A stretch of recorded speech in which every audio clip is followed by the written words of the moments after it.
Los bloques primarios, los bloques secundarios, hasta terciarios y luego ya los cultivos. Y a los cultivos le pasan ahí a que vuelvan a con los celos. Ok, ahora, ¿qué características o qué tipo de tejidos están constituidos en los niños espirituales? ¿Qué estudiar? ¿Y qué tenés que estudiar? Para la característica, sí, ajá. ¿Y qué más? A la parte de eso, ¿qué más hay? ¿Qué produce el mico? ¿Qué produce el moco? Las células caliciformes, ¿verdad? Ahora, ¿en qué estructuras de las vías teníamos el epitelio de las células caliciformes? ¿Qué es lo que le llamamos? ¿Qué es lo que le llamábamos eso? ¿De qué se recuerda?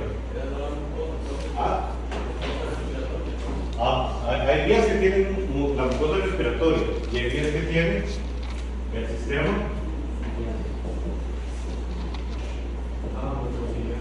Bueno, ¿cuál es la diferencia? ¿Qué es un revestimiento mucoso? ¿Dónde? ¿Y qué? Pero pues ya está más externo, porque, o sea, por los químicos y los mucosos no me vamos a empezar. Mucoso sería como nariz. Mucoso sería como nariz. Eso lo tenemos en la nariz, nariz y varilla, básicamente, ¿verdad? ¿Cuál es la característica del epitelio? ¿De un epitelio mucoso? ¿Cuál es la diferencia con este? Ese no tiene cilios, ese tiene cilios. Yo tengo las células ciliadas, ¿verdad? Y además tengo las que producen muco, pero no son estas mismas, ¿verdad? ¿Quiénes son las que producen muco aquí? Las caliciformes. Ahora, ¿en qué vía respiratoria me encuentro este? Tráquea, los bronquios y los bronquios. ¿Está claro? Entonces ahora, vamos a, ¿por qué les comento esto? Porque vamos a ver características de cómo se da el proceso de daño o cicatrización cuando hablemos de esto de aquí. Ahora, esto a nivel de respiratorio. Entonces, no recuerden que en la tráquea y los bronquiolos tenían una pared de cartílago. ¿Qué tipo de cartílago? Y ahí, exactamente. ¿Quedó claro? Entonces son las vías respiratorias, ¿verdad? Entonces tenemos a nivel de cabeza, a nivel de cuello y el tórax, antes que lo llevo. Y luego ya entramos al parénquima pulmonar. ¿Recuerdan cuáles eran las células que teníamos en el parénquima pulmonar? ¿Cómo estaba constituido los alveolos de los pulmones? ¿Son los neumáticos? ¿Cuáles? Uno y dos. ¿Quiénes son los que hacen intercambio gaseoso? Uno y los otros, ¿para qué los pusieron ahí? Producen el ¿Y para qué es surfactante? Para evitar que los alveolos ¿Qué otros tejidos encontramos en el alveolo? Por allá no hablamos huertos. Los ositos, por allá los huertos también. Ya no me recuerdo. Pero sí, funcionalmente, lo más importante. Ajá, para el intercambio gaseoso ocupamos neumocitos. Aquí. ¿Dónde sale el intercambio gaseoso? ¿Quién con quién? ¿Quién recoge, quién lleva? Pero específicamente, entonces, ¿qué tenemos ahí? Los capilares. ¿Cómo estamos con los capilares? Por un endotelio. Yo tenía una capita de endotelio, la lámina basal, que siempre tenemos una lámina basal, ¿verdad? Y luego teníamos dos neumocitos tipo 1, ¿verdad? Y por ahí en el medio, uno, 2. Lo estoy inventando, ¿verdad? Obviamente, con esto ya sería muy bonito. Básicamente, esa es la conformación del capilar, del alveolo, ¿verdad? Entonces, por aquí viene el vaso sanguíneo, ¿verdad? Llegan los capilares. Entonces, recuerden que el capilar es básicamente el tejido endotelial. En este caso, está súper cercano a la capa de neumocitos, ¿verdad? Entonces, esa estructura aquí, ya más adelante vamos a ver, se lo estoy comentando porque más adelante vamos a ver que esa estructura tan pequeña, tan lineal, tan delgada aquí, ya expone que los pulmones se crecen para un montón de problemas infecciosos, tanto desde la vía respiratoria cuanto desde la vía hematológica. ¿Está claro? Esto básicamente sería la conformación microscópica de De abajo, perdón, profe. capilar, lámina basal y los neumocitos.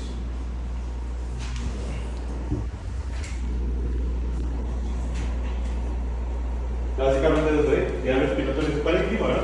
Entonces, ya entendimos la diferencia. ¿Quiénes eran estas? Seguimos. Las que producían ¿y cuáles vías respiratorias? Tráquea para abajo. ¿Quedó claro? Célula clara.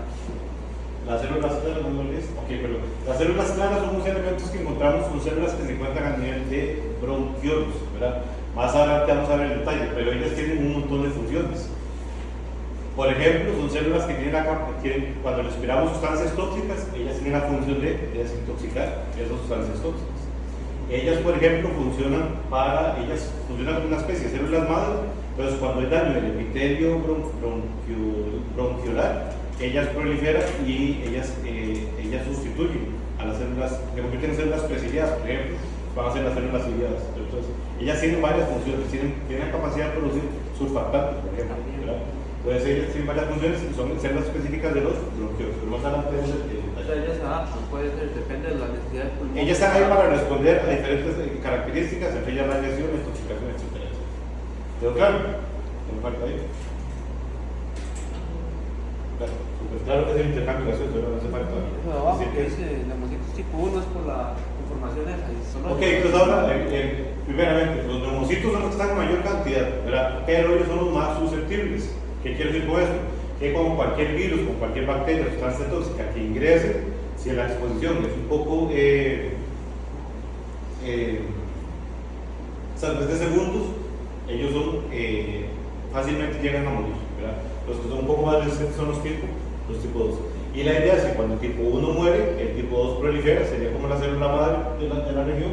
Entonces el tipo 2 prolifera y es el que va a regenerar los tipo 1. O sea, hay una multiplicación de tipo 2 que se transforma al tipo 1. Pero vos dijiste que ahora que están mencionando las materias está en mayor cantidad los 1 que los 2. Exactamente, los 1 son los de mayor, 90% del epitelio alveolar, ¿verdad? Y son los que hacen el intercambio gaseoso. Estos están ahí ¿para qué? ¿Cuál es la función? Los surfactantes, está claro. Pero cuando estos están dañándose, cuando faltan estos, ellos proliferan para sustituir. Y pasaría a ser 1, digamos. Exactamente, entonces hay un montón ahí los dos comienzan a multiplicarse y en ese proceso de multiplicación pasan a formarse de 1 para hacer el intercambio gaseoso. Esos son los que generan los tipo 1. ¿Está claro? ¿Sí? ¿Hasta ahí estamos bien? Ahora la pregunta que les tengo es, cuando vemos un animal enfermo desde el punto de vista respiratorio, ¿qué características vemos? ¿Jadeos? ¿Tos?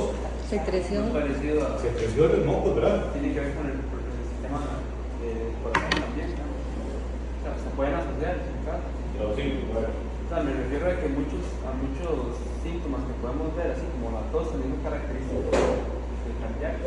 Por eso, pueden estar relacionados. una consecuencia de no, pero propiamente respiratorio. Disminución de la Todos frecuencia ustedes saben, respiratoria. el chiste, ustedes ponen atención, hay un montón de enfermedades respiratorias y todas encajan en básicamente los mismos síntomas que estamos diciendo, ¿verdad? Y de hecho, ustedes, como ustedes que han trabajado en clínica, han visto que los medicamentos para el respiratorio son contados con la mano, siempre la misma cosa para todos, porque los síntomas son muy parecidos. Lo que vamos a tratar de entender aquí es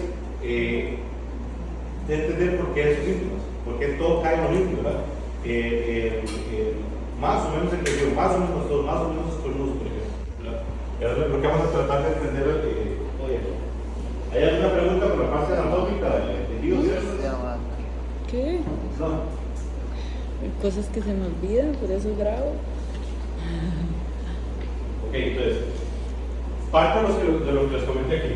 El sistema respiratorio se expone desde 2 vías para que ingresen los patógenos. Uno es cuando respiramos, entonces la vía aeróbica, pueden entrar virus, bacterias, sustancias alérgicas, sustancias tóxicas, hongos, por ejemplo. Entonces, es una forma de ingresar los patógenos al cuerpo a través de la vía respiratoria, la vía aeróbica. Y la otra es que el sistema respiratorio, especialmente los pulmones, pueden adquirir patógenos por la vía hematógena. ¿Qué quiere decir esto? Que vía sangre pueden llegar los patógenos y acomodarse en el pulmón. ¿Por qué? por esa estructura que les estoy colocando. Hay tanta cercanía y es tan sencillo el sistema, pues, entre comillas, que es complejo, la cantidad de tejidos que tenemos ahí, que una bacteria vía sanguínea le es muy fácil instalarse vía respiratoria. O sea, una endocarditis bacteriana podría afectar a los pulmones. Podría llegar a tener una consecuencia. Pero claro, una septicemia, por ejemplo, una bacteria que sale como tal. Entonces, eso que les coloco aquí, ese va a ser esa explicación. ¿Verdad? O sea, el sistema respiratorio se expone desde el medio ambiente cuando inhalamos, o se puede exponer desde el alveolar por la vía sanguínea. Profe, el hematógeno, el dictocario está esforzando. El parásito del pulmón en bovino, dictocario. Perdón, cae vía hematógeno. Eso es porque el ciclo de la larva creo que era de 2 la que pasa para caer en un año más. ¿Quedó claro? Entonces ahora sí, cuando vía respiratoria entra un virus, una bacteria, respiramos una sustancia tóxica, ¿cómo responde el cuerpo? Y recuerden que eso es parte de la respuesta innata, ¿verdad? La respuesta innata es, a cualquier cosa respondemos igual. ¿Cuál es la respuesta innata del respiratorio? Tos, estornudos, secreción nasal. ¿Quedó claro? Pues el chiste es que bajo esa respuesta innata, el cuerpo trata de eliminar la sustancia que está ingresando o queriendo generar daño al cuerpo. ¿Quedó claro? Entonces, bajo esa respuesta innata, que es la respuesta inicial, muchos de los problemas se solucionan. ¿Quedó claro? ¿Por qué? Porque el cuerpo tiene esa característica y logra tirar para afuera o devolver o impedir que continúe la penetración de esos patógenos o de sustancias extrañas que están juntando. ¿Quedó claro? Entonces ustedes van a ver el animal respondiendo desde ese sistema como tal. Vuelvo otra vez, ¿qué era el sistema mucociliar? ¿Por qué tosemos? ¿Por qué es que tosemos? Que los cilios se conectan a las partículas. Al toser se eliminan. Ajá, pero ¿cuál es el mecanismo? Los cilios Los más- cilios cerrados. Los cilios y el muco comienzan a secretar hacia afuera. Y entonces llega un momento donde a nivel de laringe y faringe se detecta ese cuerpo extraño, ¿verdad? Entonces se le informa al sistema nervioso central, específicamente a nivel del tronco cerebral, ¿recuerdan? La oblonga y el puente, ¿recuerdan eso? Entonces ahí está el centro de la tos. Entonces cuando se percibe una sustancia extraña a nivel de faringe, laringe o tráquea, hay una respuesta de tos, ¿verdad? Se percibe, ahí hay receptores que perciben algo que no es normal, manda más señal al cerebro y el cerebro genera el impulso de tos. ¿Quién manda la sustancia extraña de esas vías? Entonces hay un movimiento mucociliar que va moviendo esa sustancia extraña hasta que ya las vías respiratorias detectan a través de los centros neurológicos de la tos. Entonces va para afuera. ¿Quedó claro? Pero es la respuesta normal del organismo. O eso es aquí, que fue lo que hicimos para ver las funciones. Entonces, cuando ellos comienzan a detectar sustancias extrañas a nivel de los bronquiolos, comienzan a agarrar esas sustancias tóxicas y a metabolizarlas. Esa es la respuesta normal, ¿quedó claro? Y la vida continúa. ¿Cuál es la bronca? Que si la agresión o el agente sigue tratando de ingresar. ¿Quedó claro? Entonces ya entramos en algo más complejo. No son un tipo de macrófago, porque es que el macrófago, ellos tienen la capacidad de fagocitar, por ejemplo, ¿verdad? Pero tienen la capacidad de desintoxicar. Pero ellos entran como último refuerzo o siempre están. No, ellos están ahí toda la vida, trabajando. Entonces, si los problemas persisten, entramos en esta parte de aquí, ¿verdad? El virus respiratorios, ¿quién recuerda el nombre de virus respiratorios? Por de tela. Entonces, esos virus que están citando ustedes, muchos de ellos les gusta penetrar las células de la mucosa respiratoria. Tanto puede ser el sistema mucociliar, las células caliciformes o las células de este aquí. Entonces, cuando ellas llegan, ya comienza un proceso inflamatorio, ¿verdad? ¿Y cuál es el objetivo? Como lo vimos el cuatrimestre pasado, ¿recuerdan? Cuando hay una agresión, comienza ¿verdad? Las células se hinchaban. Entonces, ese proceso de hincharse lo que hace es que automáticamente hay un desprendimiento de las células del revestimiento. ¿Qué es lo que pasa cuando se pierden esas células del revestimiento? ¿Qué me queda ahí? Una úlcera, ¿verdad? Entonces, cuando se pierde el epitelio, el revestimiento, se expone la lámina basal y lo que comienza a ver es, ¿verdad? Queda el tejido expuesto porque se perdió este de aquí y a partir de ahí, ¿qué es lo que va a haber? Transudado, proteínas, factores. Y un proceso inflamatorio como ya ustedes lo conocen. ¿Y qué era ese proceso inflamatorio? Recuerden, ¿qué pasaba en ese proceso inflamatorio? Migración de neutrófilos. Ahora, entonces, imagínense, a nivel de vías respiratorias, creo que como dije, ¿verdad? Aquí estamos en vías respiratorias, ¿verdad? Todo lo que estoy hablando ahorita es de vías respiratorias, luego hablamos de pulmón. Entonces, imagínense la presencia de estas sustancias en vías respiratorias, ¿en qué se convierte? En moco, en flemas, en catarro, y entonces viene el ciclo otra vez. ¿Qué pasa con eso? ¿Qué pasa con ese exceso de muco, ese líquido que está allá adentro? ¿Qué es lo que tiene que hacer el cuerpo? Desecharlo. Tirarlo para afuera, porque tenemos un centro de la tos que dice, cuando tenga algo extraño y en las vías respiratorias tengo que tirarlo. Entonces, se convierte como una bola de nieve, por decirlo así. Profe, ese catarro verde es un tipo Q, se le puede denominar el catarro verde de la tos. Entonces ahora, ¿por qué viene esa característica? Depende del patógeno. Porque lo puedes ver rojo, lo puedes ver verde, blancuzco, amarillento, depende del patógeno que esté llegando, ¿verdad? Pero el chiste es que la base es producción de catarro o exceso de muco. ¿Quién produce ese exceso de catarro o exceso de muco? La mucosa o el sistema mucociliar. Y además tienen que sumarlo, ¿de dónde más viene ese líquido? El transudado. Inflamatorio, de que hay una ulceración de las vías respiratorias y una transudación, ¿verdad? Ahora, a esa transudación sume la presencia de una bacteria, entonces ya el catarro deja de ser transparente, se convierte en amarillento. Pero ahí ya es sudado. Exactamente, pero pues ya tenemos la infección secundaria instalada. Lo que quiero que me entiendan es eso, ¿verdad? Las células, un virus, una bacteria, una sustancia que irrite, daña esa célula, ¿verdad? Se desprende ese epitelio. ¿Qué me queda? La lámina basal, ¿verdad? ¿Cuál es la consecuencia? Transudado, Un proteínas. proceso inflamatorio. ¿Y cuáles eran las características del proceso inflamatorio? ¿Ustedes recuerdan cuánto me pasado? Edema, congestión, diapedesis, etcétera, etcétera. Entonces, eso lo que hace es que aumente la cantidad de líquido o sustancias dentro de las vías respiratorias. ¿Y cuál es el comportamiento del cuerpo ante eso? Entonces, ahí vienen las flemas, se llaman los perros tosiendo, o la secreción nasal, por ejemplo. Ese es el comportamiento de esa primera reacción, ¿verdad? Ahora, ¿qué pasa? Resulta que por algún motivo se logra controlar o frenar el patógeno de la agresión. ¿Qué es lo que pasaría? Reparación. ¿Y cómo se repara? ¿Cómo recuerdan ustedes el patrón nuestro pasado? También por un proceso inflamatorio también. Había uno que queda tejido funcional. Primero, si el daño no es tan elevado, las células que están alrededor, las células mucosas, por ejemplo, simplemente van a proliferar. Los factores de crecimiento. ¿Verdad? ¿Recuerdan eso? Ahora, si el daño era más grande, Se repara parcialmente. pero entonces ya comenzamos con los iniciantes. Fibroso. Ya hay tejido de granulación, tejido fibroso, que luego va a ser reemplazado por Tejido por normal. tejido ya normal. O si el daño fue muy amplio, nunca llega a reemplazarse ese tejido, nunca llega a ser normal. Claro, ¿recuerdan esa parte de la cuestión? Entonces aquí aplica exactamente igual. Profe, y eso se puede denominar también infarto, ¿verdad? Infarto. Infarto, tejido entonces que se deposita solo tejido fibroso y que nunca más se vuelva a... Es que el término infarto creo que no aplica ahí. Ahí no aplica. No, porque es una fibrosis. Entonces, no sé si ustedes han escuchado hablar de casos de gente, por ejemplo, o la gente que salió del COVID, ¿verdad? Que quedaron con alguna problema respiratorio. Con tos queda la gente. ¿Por qué?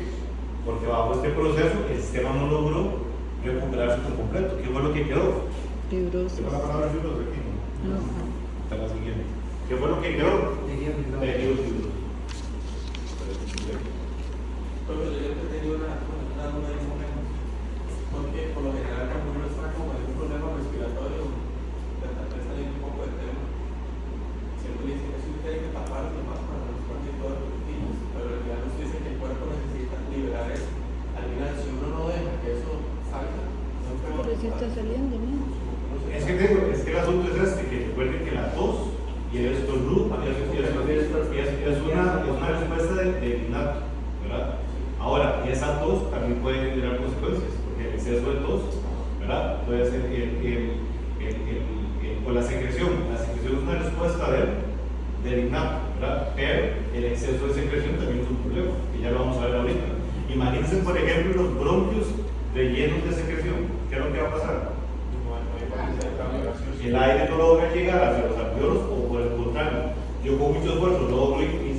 aire, pero luego no logro tirarlo para afuera. Entonces, son consecuencias. Cuando usted, ¿qué son los medicamentos que hay en el mercado para tratar problemas respiratorios? Además de antibióticos.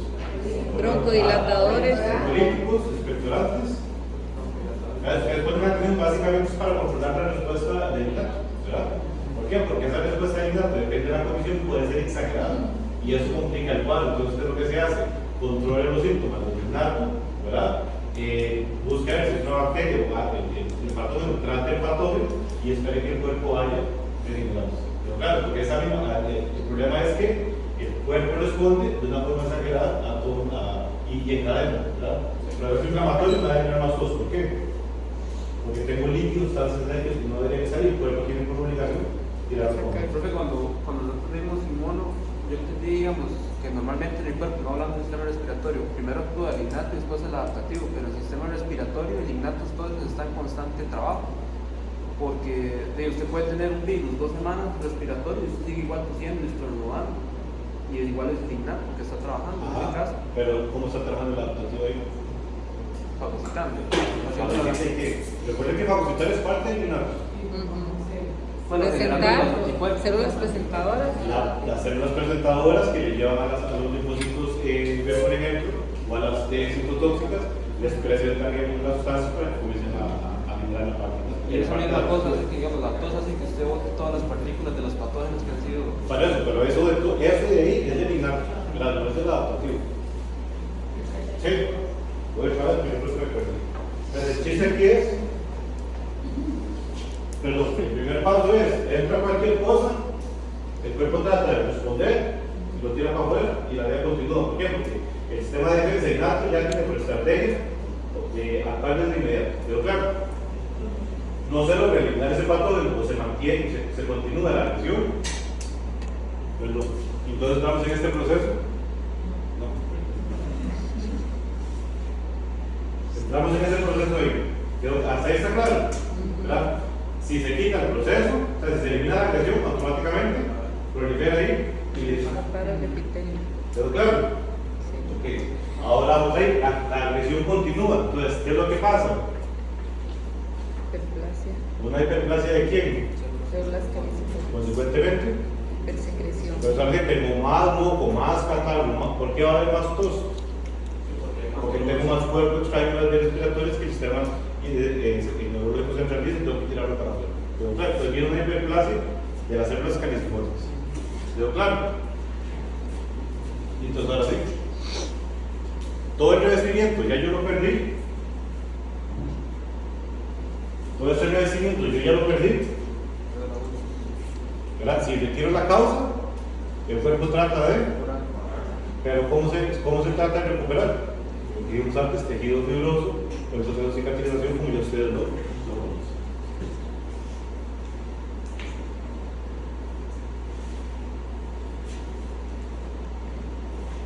Y este de aquí, que es cuando ya comenzamos, entonces, esa hiperplasia se convierte en una metaplasia.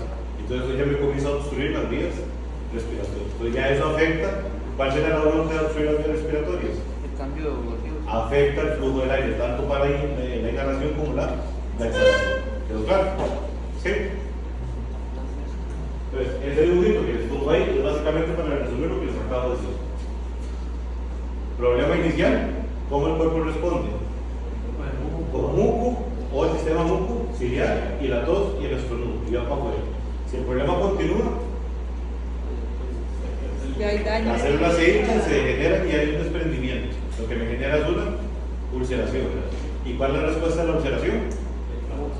Proceso inflamatorio, transudación, diapedesia, etcétera, etcétera. Pero claro, y ya tenemos claras cuáles son las consecuencias de eso. No puede haber líquidos ni proceso inflamatorio en las vías respiratorias porque eso va a afectar la. Exactamente. ¿Qué sería después de eso? Si se corrige, hay una proliferación de las células alrededor y se tapan. Si no se corrige, antes de la fibrosis, Se sigue la erosión. la hiperplasia de las caliciformes. ¿Quedó claro? Si sigue, la metaplasia. ¿Quedó claro? Y en el transcurso ahí, cuando se para, el cuerpo viene a regenerarse. ¿De qué hace depender la regeneración? de qué tanto tejido quedó intacto. Entonces, genera parcialmente o totalmente, o de todo nunca llega a respirar. ¿Quedó claro? Primero está la hiperplasia, luego la metaplasia. Exactamente. ¿Quedó claro? Sí. ¿Alguna pregunta? Pero yo tengo una duda, es que no sé si lo estoy enredando. Si hay una afección ya en el nivel de pulmón, si por ejemplo hay una fibrosis, en el momento que se da la circulación sanguínea y todo lo demás, y que el corazón tiene que mandar la cantidad de oxígeno necesaria para el resto de órganos, eso podría haberse afectado como, digamos, que eran animales con disnea o cosas así. Sí. Pero entonces, digamos, ahí, ahorita más adelante vamos a hablar, lo que se llama la insuficiencia respiratoria. ¿Qué es la insuficiencia respiratoria? Cuando se llega a perder más del 50% del parénquima pulmonar, y entonces ya estamos en ese proceso. Como no tenemos el suficiente tejido para un buen intercambio gaseoso, el cuerpo tiene consecuencias porque no estoy oxigenando la bronquia. Ya vamos a empezar. ¿Quedó claro hasta ahí entonces?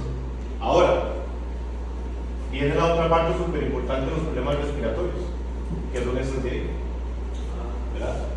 ¿Dónde se supone que yo tengo bacterias comensales o normales en las vías respiratorias? En las vías respiratorias superiores, ¿verdad?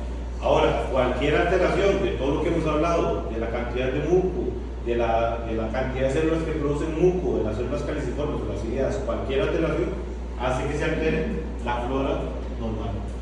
¿Quedó claro? ¿Y qué significa una alteración de la flora normal? Las infecciones bacterianas secundarias. ¿Quedó claro? ¿Dónde yo puedo tener alteración y infección bacteriana secundaria? En las vías superiores, y depende de la cantidad, bajan a las vías inferiores, y depende de la cantidad puede llegar hasta el parénquima pulmonar. ¿Quedó claro? Entonces, lo que inicialmente solo empezó con una alergia que me entró en la nariz, si el efecto continúa, altero la flora normal, y entonces estos muchachos de aquí se convierten en patógenos. ¿Patógenos a dónde? En las vías En las En las vías respiratorias inicialmente superiores, que pueden pasar a inferiores o inclusive a virus. Entonces, súmenle a este cuadro infeccioso de exceso de secreción, por ejemplo, obstrucción de las vías respiratorias, súmenle ya un cuadro infeccioso secundario. ¿Quedó claro? ¿Sí? ¿Puede llegar? ¿Sí? Pero entonces ahí pueden llegar ya, como decir, patógenos oportunistas. O sea, como empiezan a llegar como virus, como por ejemplo influencias, sitiales. Por eso, entonces, la pregunta es: ¿quién fue el problema inicial? Una influencia, ¿verdad? Que ese no es oportunista, ese es patógeno. Entonces, ellos me generan una alteración. ¿Cuál es la alteración? Una hipersecreción, una exfoliación, una ulceración. Entonces, ya eso cambia la dinámica normal de las vías respiratorias y ya permite. Al cambiar yo el microambiente de ahí, automáticamente voy a cambiar esas de aquí. Entonces, esas por lo general proliferan y se convierten en infecciones secundarias. ¿Quedó claro? ¿Sí? No sé si se entienden los grupos de aquí. ¿Verdad? Y al final de cuentas es la misma respuesta. ¿Verdad? ¿Qué es lo que hace que haya más muco? El mayor grado o mayor tiempo de exposición. ¿Y cuál es la diferencia entre, digamos, por ejemplo, qué es diferente que se le llame estertores? O sea, ¿qué características tiene? Es lo mismo, todos somos. Bueno, ¿qué tenemos por estertor? Como un ruido extraño en los pulmones. Pero ¿por qué es el ruido extraño? Por el moco, por acúmulo de Porque hay líquido. sustancias dentro de las vías respiratorias que impiden el flujo normal de llenamiento. Entonces, ¿por qué lo llamamos estertor? Porque son sustancias que interrumpen el flujo normal. Que nosotros escuchamos con el estetoscopio con ciertos ruidos. Pero ¿cuál es el origen de ese estertor? El exceso de muco o Secreciones. la metaplasia o tejido fibroso. ¿Quedó claro? ¿Sí? ¿Alguna pregunta? Más o menos claro esa figura. Que básicamente todo lo que queremos hacer. Entonces, esa explicación que les acabo de dar es cómo se le ponen las vías respiratorias a la lesión, ¿verdad? Inicialmente entra un patógeno, una sustancia extraña, y el cuerpo por naturaleza lo trata de eliminar, que es el comportamiento normal. Si se prolonga esa estadía de esa sustancia extraña o ese patógeno, comienza la ulceración y consecuentemente transudación y producción de líquidos exactamente dentro de las vías respiratorias. Si aumenta, si sigue constante, viene la hiperplasia. Si sigue constante, la metaplasia. ¿Quedó claro? Y después la fibrosis.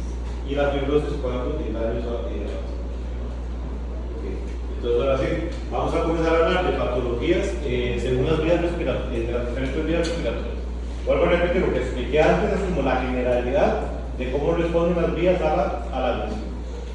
Y empezamos a hablar de la nariz y de los senos paranasales. Entonces, ¿qué término utilizamos cuando hay una inflamación a nivel de nariz? Inflamación de los senos. Sinusitis. Entonces, ese ya lo sabemos en algún momento, ¿verdad? Sí. Aquí no se da eso. No se fueron, ¿verdad? ¿Qué era este? ¿De quién? Y entonces, consecuentemente, el hueso, ¿verdad? Entonces, en este caso aquí, como las fosas nasales y los senos paranasales se encuentran dentro del hueso, esa malformación puede afectar su conformación. Y ese que ya lo vemos. Ahora, la rinitis es el proceso inflamatorio de las fosas nasales, exactamente. ¿Quién lo puede llegar a causar? Puedo clasificarlo como agudo crónico. Y depende del tipo de catarro que se presente, puedo clasificarlo desde esta forma. ¿Qué sería una secreción serosa? ¿Cómo la clasificamos? La describimos. Más transparente, más líquido. Y fluido, ¿verdad? Los mocos que nos chorrean cuando lloramos. Es Líquido. si ya es más viscoso, ¿verdad? Purulento es el término. Fibrinosa por severía. Con la presencia de fibrina. Los dos grumos dentro del catarro, por ejemplo. Entonces, son formas de clasificarlas, el tipo de secreción que podemos encontrar, ¿verdad? Esos términos los conocen. ¿Cuál es la diferencia? ¿Qué son, perdón? Sangre por la nariz. ¿Cuál es la diferencia?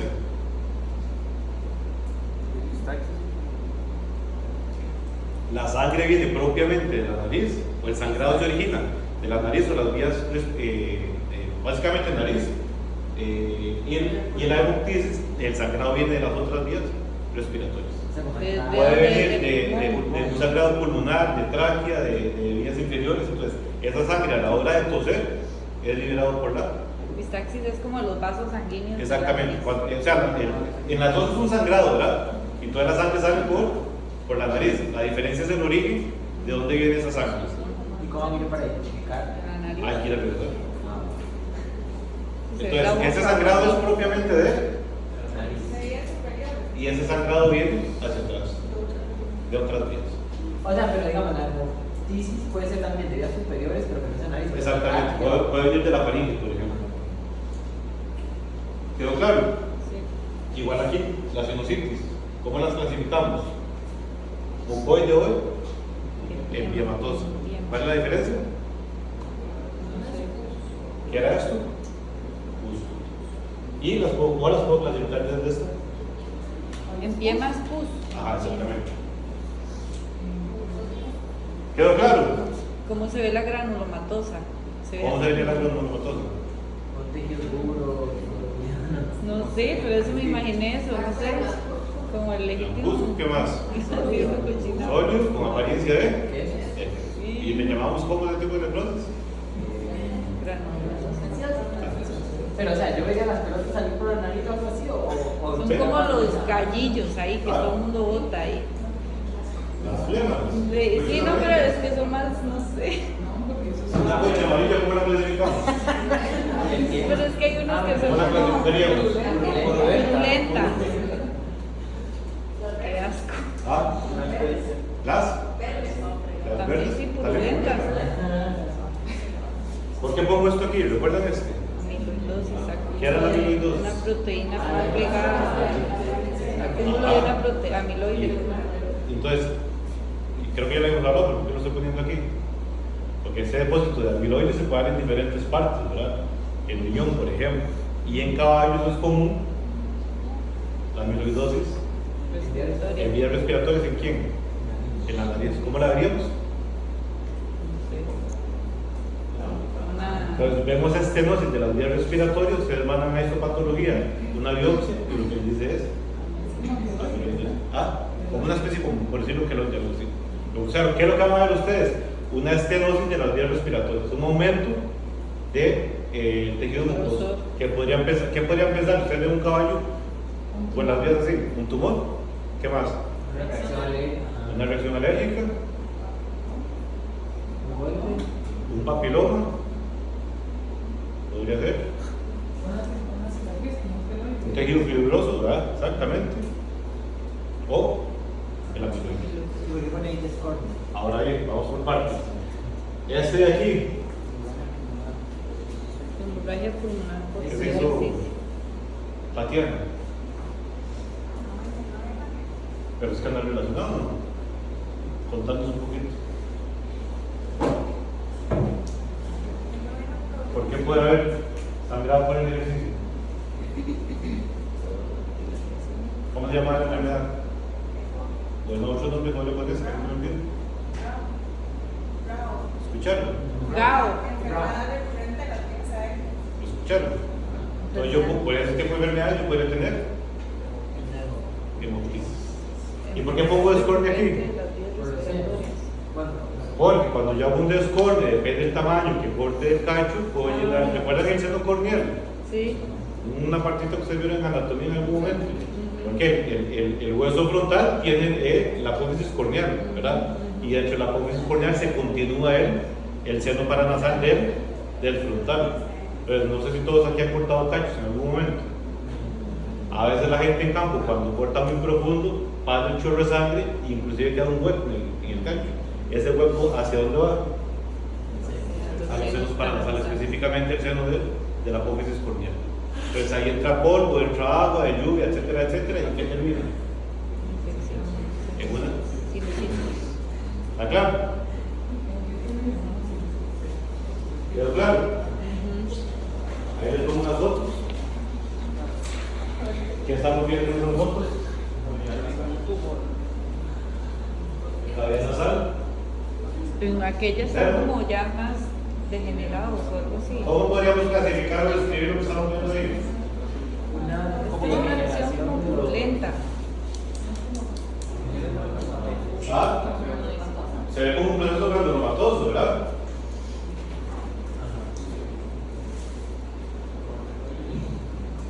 Entonces ahí se logra ver contenido, ¿verdad? Es granulomatoso o piogranulomatoso, ¿verdad? Pero eso ya sería un problema crónico, ¿verdad? Si tenemos esa situación, no se generó ayer, ¿verdad? Si se hubiera generado ayer antier, ¿qué tendríamos? Un proceso inflamatorio agudo, purulento tal vez, pero en esa situación ya automáticamente lo relacionamos con problema.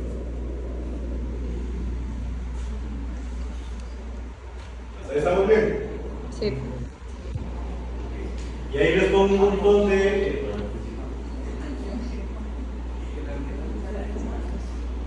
Les pongo un montón de patógenos que podríamos encontrarnos afectando. ¿De quién estábamos hablando? Vías respiratorias superiores. Ahí sí.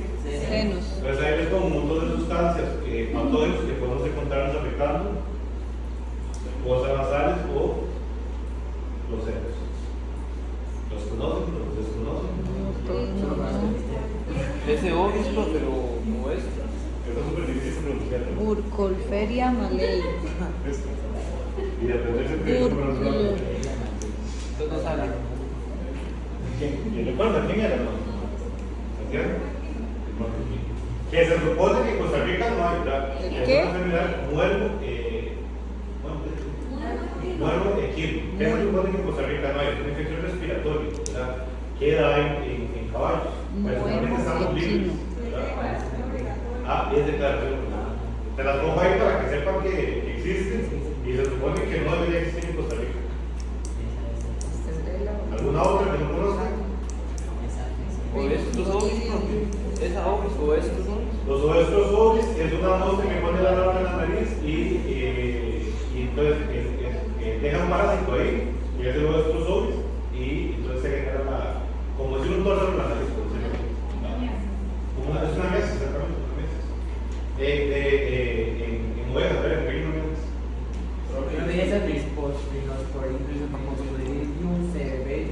Rinosporidium, todos los que están ahí en la lista son hongos, ¿verdad? Entonces ya hemos hablado de las colitas, ¿verdad? Y hemos hablado del Cryptosporidium, Cryptococcus, perdón. Ya hemos hablado de la misma recajita de eso, aplicándolo para el Rinosporidium. Y esa sección de virus, Ah, esa parte de virus. ok, esos sí los conocen, ¿verdad? ¿Quiénes son? todos son enfermeros, ¿verdad? Y los enfermeros conocemos un montón de historias de los enfermeros, y una de ellas es que afectan las vías Respiratorias. respiratorias. Peritonitis Sí infantil. tienen el vínculo, ¿verdad? Infecta a uno y después se aprovecha. Ya no, ¿sí? Infección ¿Y oportunista. por qué en el caso de los hongos pongo de infección oportunista? Por la inmunodepresión. Porque algo está pasando, que cambia el ambiente, inmunosupresión, etcétera, etcétera, y los hongos del ambiente por algún motivo llegan ahí, se logran instalar y proliferan, ¿verdad? Para que recuerden, la mayoría de hongos, la mayoría de enfermedades causadas por hongos, hay que estudiar las causas, los factores, porque un hongo, a menos que me pongan a darle una piscina de hongos, no me va a dar un hongo, a menos que yo tenga un factor predisponente, ¿verdad? Enfermedades autoinmunes, supresoras, debilidad, mala nutrición, algo que manifiesta los hongos como tal. ¿Quedó claro? ¿Sí? Y estos que meten alérgicos, amoníacos, estos químicos es que afectan directamente pero de manera física las vías respiratorias. Exactamente. El polen, por ejemplo, ¿a quién es alérgico? ¿Por qué pongo amoníaco ahí? Y eso es súper importante. Exactamente, entonces donde hay liberación de orina, ¿verdad? Se libera el amoníaco y el amoníaco se volatiliza. Y el amoníaco, cuando inhalamos, irrita las vías respiratorias. Sí. ¿Y cuál sería una consecuencia de la irritación de la vía respiratoria? Sí, una infección oportunista. La explicación que les di antes, ¿verdad? Una sustancia irritante, entonces hay una degeneración de las células, consecuentemente, ¿Estoy qué? un desprendimiento, ¿verdad? Y Ay, qué bueno. viene la secreción y proceso inflamatorio. Entonces, ¿de quién es súper importante el amoníaco en estos casos? Animales estabulados, ¿verdad? Animales que viven en cama, por ejemplo, las aves, ¿verdad? Camas súper mal manejadas en aves, automáticamente liberación de amoníaco y se van a encontrar problemas respiratorios en aves. Y ya abren las puertas para quién? Para infecciones secundarias. Entonces, a veces se encuentran problemas respiratorios bacterianos en aves o en cerdos, por ejemplo, o en terneras encerradas en camas mal manejadas. Ustedes se encuentran la infección, pero resulta que el problema es Sí, eso, porque- y hasta que no corrigen el manejo, no corrigen la infección. ¿Está claro? Volatiliza. Volatiliza. ¿Sí quedó claro el concepto? ¿Verdad? Sí. ¿Preguntas o comentarios? No. Paramos 10 minutos. Sí. Esa es la